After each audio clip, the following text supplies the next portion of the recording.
It was just one call after another to where I would be at work and I can't function. Every time my phone rings, I'm like, oh, is it the school? And if it is the school, my heart literally sinks because I'm like, what is it now? From the Understood Podcast Network, this is The Opportunity Gap. Kids of color who have ADHD and other common learning differences often face a double stigma, but there's a lot that families can do to address the opportunity gap in our communities. This podcast explains key issues and offers tips to help you advocate for your child. My name is Julian Saavedra. I'm a father of two and an assistant principal in Philadelphia, where I've spent nearly 20 years working in public schools. I'll be your host. Today's episode focuses on that all-familiar moment when you get a call from the teacher saying your child is acting out in class. We're going to talk a little bit about why this happens so often to so many families of color. We've all heard the term implicit bias, but we're going to talk about how it can affect kids as young as pre-K. But mostly, we're going to focus on what you can do about it. What questions can you ask when you get that call from school? What can families do to help teachers be proactive rather than reactive? To help me unpack all of this, I have two amazing guests for today's show. We're going to start with an amazing parent and then talk to an amazing educator and get actionable tips from both of them. Let's dive in. I'd like to introduce Busola Saka. She is a mother of a second grader and the founder of the organization called Black Boy Thrive. Welcome, Busola. Thank you, Julian. Let's talk about your experience. So from what I gather, we're both parents, and we're both parents of little ones. I have a second grader, a daughter, and my son is in third grade. And, sometimes we get those phone calls from school. We get those phone calls. And I'm on both ends because I'm also an assistant principal. So I'm the one making the calls sometimes. But now I get to see what it's like to hear them, too. You started getting phone calls from your son's school when he was in pre-K. Can you tell us about what the phone calls were about and what that was like? Yes, it was pre-K. He was 4 years old, and I had just accepted a role as a communications director at a nonprofit. And I would get phone calls in the middle of the day. And it's, can you talk to him? He's not listening. And they put him on the phone, and I'm like, what is going on?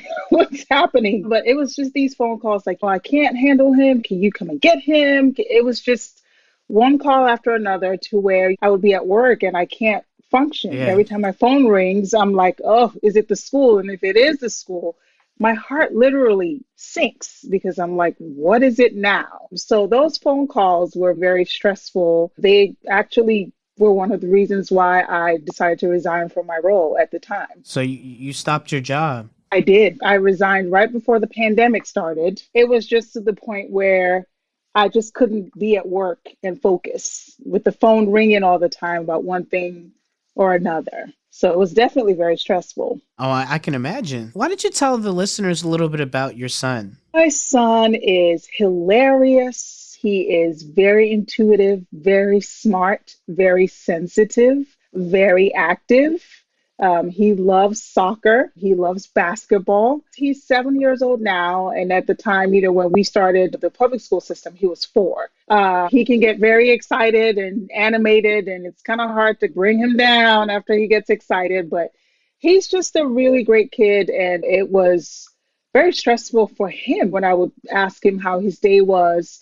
He would go, well, did Miss So-and-so call you? He would ask me that question first to determine how his day went. And that was very concerning for me because I'm like, well, I want to hear from you. Why do you think that you're in trouble every time I ask you how your day went? So it was definitely a stressful situation for him as well as me. Let me ask, was he acting like this at home too? No. And that was one of the concerns that we had. He was fine at home. The teachers would send work home because he didn't finish it in class. And he would do it in 5 minutes. And he's done. And I'm like, I thought they said you didn't get this. Why are you doing it so quickly? Sounds like my son. Sounds a lot like my son. Is your son very social? He is, but sometimes he gets distracted. And when he has to sit and focus, he'll get the work done. He'll do it in 5 minutes. And I'll be like, you should have finished this at school. But at school. But Dad, I was having fun. Oh, okay, understand. Yeah. And again, for the listeners that might not be able to see us, both Busola and I are Black folks, and This is a young man that is a Black boy, and he was experiencing this type of, I don't want to call it labeling, but it seems like there was some implicit bias that was coming out in the way that his teachers were interacting with him. Do you want to tell us a little bit more about the suspensions and the labeling that was happening with him and how race might have played a role in that? Absolutely. So it was a class of 24 children, and he's the only Black child in the class. There was definitely some implicit bias going on, which I didn't really know about or understand until after the fact. So it was one of those things where it's like, what about the other kids? Or are you calling their parents? What's going on here? I think what did it for me was when we had to go meet with the principal, which I'm sure you've had many meetings like that before. And the teacher said, he got aggressive with me. As a Black parent, when you hear that your Black son was described as aggressive, that is not very settling because this is in pre-K. He was 4 years old. So you hear he was aggressive and you're like, aggressive how? What does that mean? We had to go see doctors about, sit in the principal's office about, talk to the child psychologist about at the school. It was just a lot of situations where normal behavior started to become a problem. And then you wonder, what about the other kids? Are they sitting? Right. 4-year-olds don't sit still for Right. long periods of time. So there was definitely that implicit bias going on. And that really led me to do a lot of research on that topic. And that's when I stumbled on the Yale research where it says bias against Black men starts in pre-K. And that shook me and it made sense. It clicked when we start to see Black boys this way when they're so young. That follows them throughout their entire education, when they get jobs or whatever they decide to do. That stigma follows them throughout the system. I mean, I'm just floored that an educator had the nerve to call your son aggressive at 4 years old. 4 years old, right? Like that. And thank goodness that he had a mother that was willing to go to bat for him from the beginning and understood how she could support him. Was there anything else that was occurring in relation to his academics or his ability to do academic work? Not at all. He's a very smart kid when it came to academics. He would, like I said, do his homework in 5 minutes and he's done and he would get it all right. So he was paying attention, he was listening, he was learning, but he was not learning or paying attention or listening in the way that we expect. Right. And this is when he was in pre-K and we were asked to go test him for ADHD to have him evaluated. And then the school made that recommendation? Yes, the school did. Then you run into getting him evaluated and doctors' offices or psychologists are like, we don't evaluate until they're like 6. So for us, it was this very frustrating waiting game. Is something wrong or is something not wrong? And then when do we find out if something's wrong? And then what do we do in the meantime? That period of time where he still has to go to school and we're still getting these phone calls. We're still running into these issues. Tell us how you went from that experience to then deciding to start a nonprofit specifically focusing on our Black Boys Thriving. I started Black Boy Thrive on Instagram during the pandemic. It was the summer. I had quit my job. I was home with nothing else to do, chased my 2 kids around. Well, you raising babies, so you got that. You know, that's a full-time job in and of itself. And they were, I think, 5 and 3 or almost 5 and 3 at the time. And so doing some research and then deciding, hey, someone needs to talk about this. I don't see anyone talking about this. I don't see or hear parents' voices. And I tell you, when I launched the platform first on Instagram, I got so many DMs, so many text messages, so many phone calls from moms like me, from Black moms who are like, oh my God, I'm so glad that we are having this conversation. I'm so glad that you're raising this issue because I went through this, I went through that. I heard stories of people saying their Black son was kicked out of daycare because he was bigger than the other kids and the other kids felt threatened. You hear stories of people saying, you know, my son was holding a pencil really tight and teacher thought he was going to stab her with a pencil. It's a really big issue that we really need to pay attention to. We really need to come together as a community about and make sure that, our Black boys are getting the education they need without feeling like they're being watched all the time or feeling like they have these labels on them and they start to hate school. So, Busola, if I were to ask you the answer to that question, how do we help our Black boys thrive? Build a relationship with the teachers. I walk my kids right to the door of the classroom. I have a quick conversation with the teacher every single morning just to let them know that I'm involved, that I'm here, that if they have any questions, they can always reach out to me. They all have my phone number. Call me. Let's talk through whatever challenges that you're having. And it's very important to have that face-to-face time with teachers, even if it's 2 minutes, every day, or an email at the end of the week, just to check in. Let them know that you are involved. I love that you named it Black Boy Thrive, because that's the goal. We want them not only to just be okay, we want them to be their best selves. We want them to thrive because they deserve it. And we know they deserve it. My next guest is an educator with insider tips for parents. Jolie Batista spent 15 years as a special education teacher. She also worked at the state level, training teachers how to use positive behavior support systems. So Jolie, I've heard in my career, and I'm sure you've heard of it a lot, sometimes schools or adults will use the phrase acting out. What do you think about that phrase? When I hear the term acting out and I hear it as an educator, think of most people, we're disciplining students that are acting out because we're only looking at the behavior, but we're not really thinking about the acting out, the message behind the acting out. The child is acting out in some way because that's the way they're communicating, how they're feeling, because maybe the kid's young and they don't know how to express, I'm angry or I'm feeling this way. So they throw a desk or throw a chair. But there really is, I think, more meaning behind the term acting out than we typically think of. I mean, I tend to think of it as, the metaphor of the iceberg, right? Like you only see the very tip of the iceberg, but there's so many things underneath the water that unless you're diving deep, you have no idea how large that iceberg is.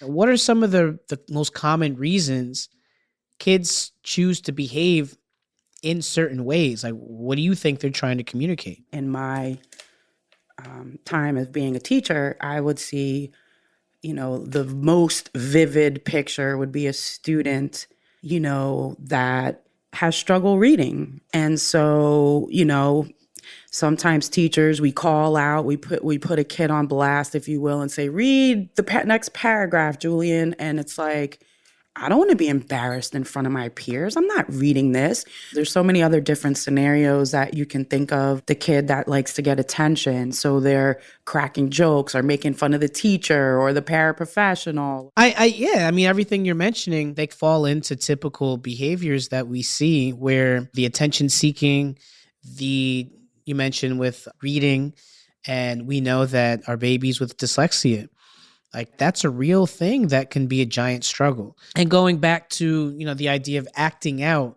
I don't allow the teachers I work with to use that. I always reinforce that it's not acting out. This is communication. So what is this child trying to communicate to you? Thinking about the conversation I had earlier with Busola, her experience, it's such a powerful reminder of how race can affect how teachers respond to certain behaviors. I spoke with Busola about the idea of implicit bias, but there's also another term that is incredibly important for Black and Brown families to know about. What is significant disproportionality? It really just means an overrepresentation of a particular race of a student in that disabling condition. If you're African American and you're 3 times more likely to be placed in a behavioral disabilities program, that's a red flag. Can you share about how that relates to the other side, suspensions? Is there significant disproportionality in suspensions, and what does that mean? So yes, data shows that African American students were being disciplined almost 5 times more frequently than any other student. Data also shows that students with disabilities are typically disciplined 3 times more often than their non-disabled peers. So now we're talking about we have 2 groups of students that are already at higher risk for discipline. And so I think that the federal government said now in this significant disproportionality category, we need to start looking closer to see why are students in a certain program or a certain gender or a certain race now being suspended. And suspensions doesn't always mean out of school suspensions, in school suspensions. Right. Basically, anytime they're removed from what program their individual education plan or their IEP says, that's where they're supposed to be instructed. You want to start to look at why is this happening? And then looking at the patterns of how many days out are you missing your instruction? And when you look at that, it can be alarming, whether it's a learning disability or a behavioral disability. We need to do a little bit more to instruct this kid. And so now if we're suspending and we're disciplining, the student's becoming way disconnected. And then you're going to see way other data that it's going to have a ripple effect because now the kid don't want to come to school because I feel disengaged. I don't want to go to who wants to go somewhere where they're not liked? No one. Who wants to go somewhere where they don't feel comfortable or valued? No one. So then you'll start to see students being absent, dropout rates increasing, and then the trajectory of that kid's life is altered. It's changed. What advice do you have for our parents today? What do you think they should do? I don't think anybody anticipates to go to enroll their kid in a school and think they're going to have a bad relationship with any teacher or any principal, any vice principal, any staff member. But it happens, and it happened to me. And as a parent, everything became reactive and I was frustrated myself and I wanted my daughter out of this classroom. I can't stand this teacher. I don't even want to talk to her. I don't even want her to call my phone. If I was proactive, I might have been able to not had to have all of those reactions. I always share with parents, like the first thing to be proactive is your kid's going to get a new teacher the next year. Reach out, form a connection with the school. So that's always my first, to try to be part of the school community. And sometimes it's hard. I was a single working mom. I couldn't make it to PTA. I wasn't a PTA mom. I couldn't do that. And now it's a little bit easier. My kids, when they were in school, there weren't like Class Dojo and these power school systems and parent portals. That didn't exist. So I would really suggest and recommend to make sure that parents have an open line of communication, with their teachers, with the school. We'll send a message through an app. Hey, I'm such and such parent. I just want to let you know. Just having an open line of communication, I think, is the first proactive and pro-social step so that hopefully when you do that, it builds a little bit of a relationship and so that the interactions aren't always going to be that the teacher or the school is calling you when there's an issue, like a bad issue, like your kid is doing this today. And so on the flip side, I would highly encourage any parenting adults or any family members that feel like their child is getting targeted or their child is not getting a fair shot. I would put it back on the teacher and ask directly, tell me about the conditions that you're creating for your children to thrive and explain to me what your definition of acting out is. I'd like to know because I want to make sure that we're on the same page about behavior. Ultimately, the teacher and the family at home, we need to be on the same page. And I think that conversation should look at patterns. Like, do you know that, in the course of October, every English language arts class of, Mr. or Mrs. So-and-so, my kid was sent out. Do you guys see a pattern here? Yes. My favorite thing to tell parents, and especially in special education, we document everything. Everything is about a pattern. Everything is about data. So, even every time the school might call you, log those calls. Called on 9/7, second day of school, because I'm just making up a date, because the students, was out of uniform. Like, these are the silly calls that I think are just ridiculous sometimes, but that's just my personal opinion. When you start to actually look at those patterns, sometimes more often than not, you will see if your child is in middle school or high school and has, let's say, 5 teachers throughout the course of the day, but it's the same consequence coming from the same period, the same Math teacher, what's going on in the math classroom? Let's talk about that. So Jolie, last thing I want to ask you, especially for our children that fall under the learning and thinking differences category. Can you talk about their rights, especially related to discipline and consequences? So this is heavy, and I'll try to keep it as succinct as possible. Succinct, yes. So anytime a student is in the process of a referral to special education, maybe, a parent has a concern and notices something different and says, I think my kid needs to be tested. Once that referral is made, all of your parental rights under the Individuals with Disabilities Education Act kicks in. It is a federal law, and what happens is your child, if they become disciplined, it's not to say that a student that is classified or eligible for special education services, it doesn't mean that they cannot be disciplined. Sometimes this is a myth that people believe. But what is true is that there are certain laws and protections, and the technical term under IDEA is what's called a manifestation determination, which basically means, maybe I am a student that is classified, and let's say I have ADHD, so I'm very impulsive, right? This is true, by the way. When the team meets and says, okay, before we suspend Jolie, let's think about the very first question is, was this behavior, this thing that she just did, is this really a manifestation of her disability? So you shouldn't really penalize me for that, because that's how my brain functions. Right. If the characteristic of your behavior is part of your disability, you shouldn't be over disciplined, because that's not ever going to work. We need to start talking about how can we teach you replacement skills. So that's one of the things about a manifestation determination. It boils down to two questions. The first question is that, and then the second question is a really, really, to me, powerful question, not just as a parent, but as an educator. And that second question is, was the behavior caused by the school's failure to implement your child's IEP, individual education plan?